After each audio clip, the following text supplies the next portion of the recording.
सो good morning friends, myself Payal Nandanwar.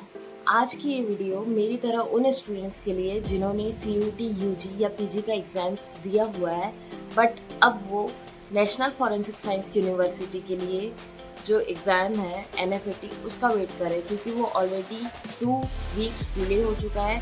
तो जाहिर सी बात है कि अब उसका रिज़ल्ट भी डिले आएगा। और बात ये है कि CUET एग्ज़ाम जो कंडक्ट हुआ था हमारा, उस एंट्रेंस एग्ज़ाम, उसका रिज़ल्ट आ चुका है। और जितनी भी सेंट्रल यूनिवर्सिटीज़ हैं जिसमें forensic science as a subject है, उसके एडमिशन प्रोसेस स्टार्ट हो चुके हैं। तो मेरी तरह आप भी कन्फ्यूज़न में होंगे कि CUET के थ्रू जो हमारा एंट्रेंस एग्ज़ाम हुआ था, जो रिज़ल्ट आया है, तो हम एडमिशन ले लेंगे फॉरेंसिक साइंस सेंट्रल यूनिवर्सिटी में। बट अगर NFAT में अगर हमारा स्कोर अच्छा आया देन हम क्या करेंगे?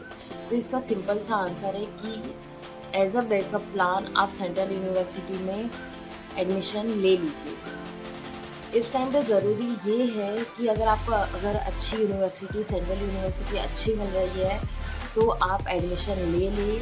अगर आपका स्कोर अच्छा है तो ऑब्वियस सी बात है कि एडमिशन हो जाएगा।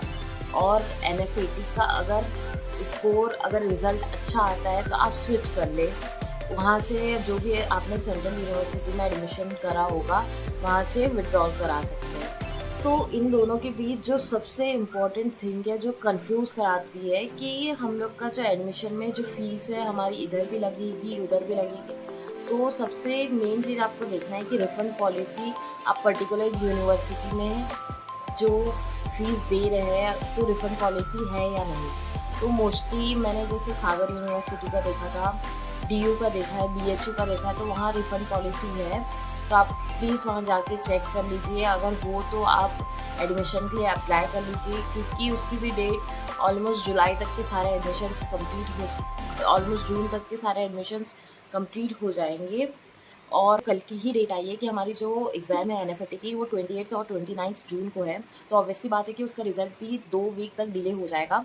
तो सबसे मेन थिंग है कि आप जो एडमिशन है वो करा लें सेंट्रल यूनिवर्सिटी में। और जैसे ही अगर NFSU से आपका जो रिज़ल्ट आता है और स्कोर अच्छा है, आपको वहाँ एडमिशन स्विच कराना है, तो आप वहाँ जो सेंट्रल यूनिवर्सिटी है वहाँ रिफ़ंड के लिए अप्लाई कर दीजिए। आपका रिफ़ंड आ जाएगा। और एकदम, तो उसमें ऐसा रहता है कि अगर 15 दिन के अंदर आपने रिफ़ंड का डाला है तो आपकी पूरी जो एडमिशन फ़ीस है वो वापस हो जाएगी।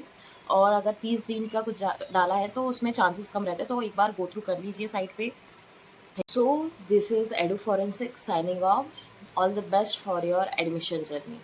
Thank you.